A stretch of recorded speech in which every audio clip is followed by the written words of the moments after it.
Olá, me chamo Rosângela Siqueira Fernandes, sou graduanda de enfermagem da Faculdade Santa Emília de Rodar. Estou aqui para a apresentação do meu trabalho de conclusão de curso. O meu projeto tem o título de Doença de Alzheimer, atuação do enfermeiro no processo de educação e promoção à saúde do idoso. Estou sob a orientação da professora mestre Lenilde Dias Ramalho. Gostaria de cumprimentar a banca que gentilmente aceitou fazer parte da avaliação do meu projeto e da minha apresentação. Doença de Alzheimer. Definição. De acordo com o Ministério da Saúde, a doença de Alzheimer é um transtorno neurodegenerativo, progressivo e fatal que se manifesta por deteriorização cognitiva e da memória, comprometimento das atividades de vida diária e uma variedade de sintomas neuropsiquiátricos e de alterações de comportamento. Esse termo neurodegenerativo significa que a DA traz uma degeneração das células nervosas, ou seja, dos neurônios, ocorrendo assim uma morte neural. Podemos observar na imagem na tela um cérebro saudável e outro portador da demência de Alzheimer. É nítido a atrofia que acontece no cérebro da pessoa portadora da doença de Alzheimer. Essa atrofia se dá justamente por essa morte neural. Há também um significativo comprometimento da área do hipocampo, que é responsável pela consolidação da memória e também da aquisição de memória recente. Podemos também visualizar o aumento dos ventrículos, e esse aumento se dá para preencher o espaço devido à morte dos neurônios. Vamos falar um pouco sobre a fisiopatologia da doença de Alzheimer. A fisiopatologia ainda não foi completamente compreendida. No entanto, características histopatológicas são o foco das atenções, principalmente a deposição da proteína beta-amiloide, que parece desencadear a inflamação e o estresse oxidativo que levam à neurodegeneração. Então, a deposição anormal dessa proteína que leva à morte celular. Sobre a etiologia, nós podemos informar que a doença de Alzheimer não tem causa conhecida. Existem várias teorias, porém, de concreto, podemos citar que seja uma doença geneticamente determinada. A tríade idade, história familiar e genética, como eu citei no início, são os fatores de risco mais importantes. Fatores ambientais e estilos de vida também fazem parte. Exposição a metais tóxicos, como o cobre e o alumínio, pesticidas e químicos industriais. Tudo isso leva a um processo de neuroinflamação do sistema nervoso, além de infecções virais e bacterianas. Dados epidemiológicos. Atualmente, estima-se haver 50 milhões de pessoas com demência no mundo. Este número praticamente irá dobrar a cada 20 anos, chegando a 74,7 milhões de pessoas em 2030, uma realidade bem próxima da que estamos. E em 2050 haverão 152 milhões de pessoas com demência. Esses dados estão no relatório internacional da Associação Internacional de Alzheimer, que foram publicados no ano de 2015 e 2019. Neste sentido, é correto afirmarmos que Alzheimer é a causa de demência mais frequente. Ainda segundo este relatório, estima-se que a cada 3,2 segundos, um novo caso de demência é detectado no mundo. E a previsão é ainda mais alarmante. Estima-se que em 2050 haverá um novo caso a cada 1 segundo. 60% das pessoas com demência vivem em países de baixa e média renda. Mas em 2050, esse total irá ser de cerca de 71%. 80% do público em geral está preocupado em desenvolver demência em algum momento da sua vida. No entanto, 1 a cada 4 pessoas pensa que não há nada que possamos fazer para prevenir a demência. Outro dado super alarmante é o que consta que 62% dos profissionais de saúde em todo o mundo pensam erroneamente que a demência faz parte do envelhecimento normal. Trataremos agora de apresentar alguns sintomas separados por fases. Na fase inicial, há um comprometimento pequeno da memória, alguns lapsos da memória recente, nada muito alarmante. Também é visto pequenas mudanças de comportamento no dementado, dificuldades em fixar memórias recentes, informações recebidas recentemente. Isso se dá pelo comprometimento da área do hipocampo. O senso de direção começa a ficar comprometido. O paciente tende a ficar mais teimoso e com atitude mais agressiva. Na fase intermediária, a perda de memória já está intensificada. A repetição infinita de informações. O paciente não lembra que já disse tal coisa e repete novamente e novamente. O estresse psicológico e a depressão já se fazem presentes e estão bem fortes nesse estágio da doença. O paciente se mostra bastante agressivo, principalmente quando contrariado, e estranha constantemente a própria casa e os próprios objetos de uso. Ou seja, o ambiente em que ele vive, para ele, já é desconhecido. Aqueles objetos que são de uso pessoal dele, ele já não reconhece mais como seu.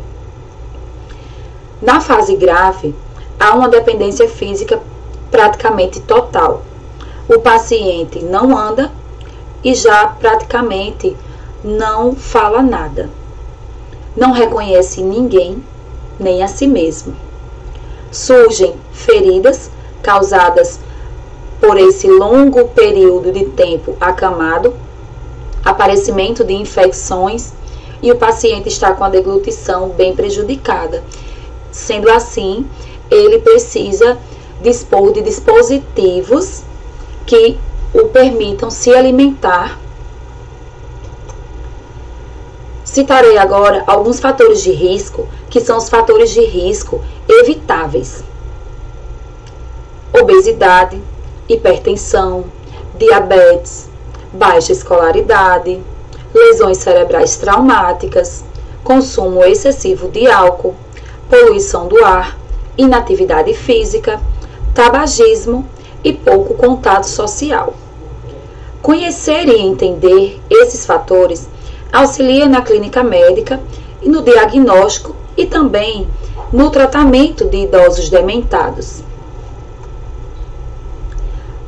O diagnóstico, que de acordo com o protocolo clínico e diretrizes terapêuticas, se faz através de exames físicos e neurológicos cuidadosos, acompanhados de uma avaliação do estado mental, para assim identificar os déficits de memória, linguagem, outros sintomas cognitivos e também não cognitivos são fundamentais na avaliação do paciente com a suspeita de Alzheimer. Vale salientar que o diagnóstico definitivo requer confirmação pós-mortem. O tratamento da DA é realizado com o uso de agentes farmacológicos, intervenções psicossociais, educacionais, multidisciplinares e interdisciplinares, direcionadas não só aos portadores, mas também aos seus familiares, que na grande maioria das vezes são os cuidadores, chamados informais, e aos cuidadores formais, que resultam na amenização de problemas na vida dessas pessoas. É muito importante o acompanhamento deste paciente com a equipe multidisciplinar, não só apenas pelo médico e nem só pela equipe de enfermagem. Psicólogos, fisioterapeutas, fonoaudiólogos são muito importantes para que o tratamento ocorra da melhor maneira. Embora seja uma patologia incurável, muito já se avançou nas questões relativas aos cuidados junto a esse portador de demência. Atualmente, o foco das pesquisas estão em drogas que possam, se não retardar, ao menos prevenir a progressão da doença. Remédios que atuam sobre a acetilcolina, que está envolvida no processo da memória, são os mais utilizados. Papel da enfermagem. A Lei 7.498, de 1986, que regulamenta o exercício da enfermagem e suas atividades auxiliares no Brasil, estabelece que só pessoas portadoras do diploma de enfermagem, de curso superior, possam exercer a profissão. O enfermeiro é responsável principalmente por planejar, organizar e avaliar os serviços da assistência de enfermagem. Cuidados de enfermagem. Ficou evidente, através da literatura pesquisada, a importância da assistência de enfermagem prestada ao idoso demenciado, bem como os seus cuidadores. Essa assistência vai muito além dos cuidados básicos e também depende da participação da família. Lembrando que com a progressão da doença, esses cuidados ficam cada vez mais complexos. O enfermeiro tem conhecimento técnico e científico para prover ações que tragam conforto, alívio e segurança para o paciente e seus cuidadores. Podemos dizer que cuidar de uma pessoa portadora da demência de Alzheimer pode ser muito difícil em alguns momentos. Então, requer aos cuidadores e ao profissional que assiste esse paciente muito amor, paciência e dedicação.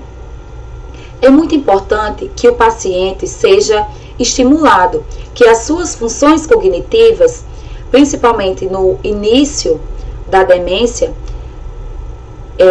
isso pode fazer com que ele consiga permanecer mais tempo na fase inicial da doença e conseguirá manter as suas atividades sem muito prejuízo pelo maior espaço de tempo. Se faz necessário que a equipe de enfermagem estabeleça rotinas de cuidados, fazendo assim com que o paciente se sinta mais confiante. Incentivar a independência enquanto for possível é muito importante. Nós devemos estimular o paciente a realizar as suas atividades, fazendo com ele e não por ele. Outro fator importante é manter a casa o mais segura possível, já que a dificuldade motora aumenta e o risco de quedas e acidentes também. Retirar tapetes, mesas de centro, atentar-se a escadas e batentes são boas saídas para evitar. Encorajar o exercício físico é muito importante. Pesquisas atuais mostram que a erisina, que é um hormônio liberado durante a prática de exercício, auxilia na memória, na fixação da memória recente. A capacitação dos profissionais de enfermagem é imprescindível para a prestação de um atendimento adequado. Justificativa. Pelo fato da doença de Alzheimer se tratar do tipo de demência mais comum entre idosos e ainda assim existirem tantas dúvidas acerca da patologia, cuidados, formas de tratamento, identificação de sintomas e orientações ao cuidador familiar. A questão norteadora. Diante do exposto, lança-se a seguinte questão norteadora para o estudo. Qual é a atuação do enfermeiro frente à família no processo de educação e promoção à saúde do idoso portador da doença de Alzheimer? Tende-se como hipótese, é de suma importância a assistência de enfermagem prestada ao idoso demenciado e seus cuidadores. Essa assistência vai muito além dos cuidados básicos e também depende da participação ativa da família. Nesse contexto, é necessário que o enfermeiro ofereça informações e treinamento suficiente, de tal maneira que os membros familiares se sintam confiantes nas suas habilidades para prover o padrão de cuidado que eles gostariam de oferecer. A metodologia. O presente estudo foi constituído por uma revisão das publicações científicas sobre a doença de Alzheimer. A atuação do enfermeiro no processo de cuidar. Trata-se de uma pesquisa exploratória por método bibliográfico, que, segundo Gil, é desenvolvida a partir de fontes como livros, enciclopédias, periódicos, documentos e a literatura existente sobre o tema, apresentando assim uma gama de informações ao pesquisador. A pesquisa científica foi realizada através de consultas na rede mundial de computadores, nas seguintes bases de dados: Lilacs, Cielo, e na busca das publicações também em manuais do Ministério da Saúde, da Associação Brasileira de Alzheimer e da Sociedade Brasileira de Geriatria e Gerontologia. Portanto, a conclusão.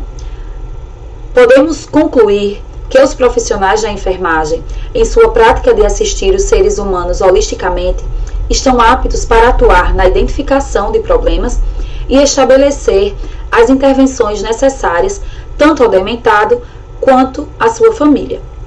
Pois então, é a enfermagem definida como ciência e arte de assistir ao ser humano no atendimento de suas necessidades básicas, tornando-o independente, quando possível, pelo ensino do autocuidado, bem como manter, prover e recuperar a saúde em colaboração com outros profissionais da equipe multidisciplinar.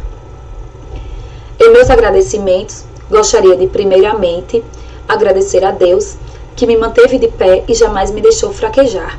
A Ele toda a honra e toda a glória. Aos meus filhos, Maria Eduarda e Luiz Gustavo, que sempre foram o combustível para o meu crescimento. Tudo por eles e para eles. Amo vocês. Ao meu esposo Jackson, que sempre foi o meu maior incentivador e que me permitiu trilhar esse sonho e chegar até aqui. Amo você. Ao meu pai, que é e sempre será o meu herói, o meu espelho. A professora Helenilde, que gentilmente aceitou o meu pedido de ser minha orientadora e cumpriu esse papel com dedicação e amizade. Aos mestres que fizeram parte da minha graduação, aos colegas de turma com quem vivi intensamente durante os últimos 5 anos. Obrigada por todo o companheirismo, pela troca de experiências que me permitiram crescer, não só como pessoa, mas também como profissional.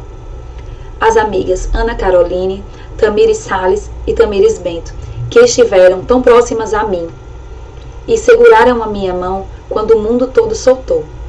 Minha mais sincera amizade. Amo vocês. É chegada ao fim de um ciclo de muitas risadas, choros, felicidades e frustrações. O único sentimento hoje é o de gratidão. Aqui estão as referências bibliográficas.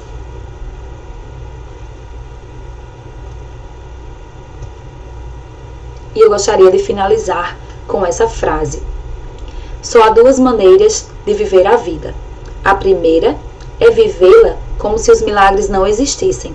A segunda é vivê-la como se tudo fosse um milagre. Dita por Albert Einstein. Obrigada a todos.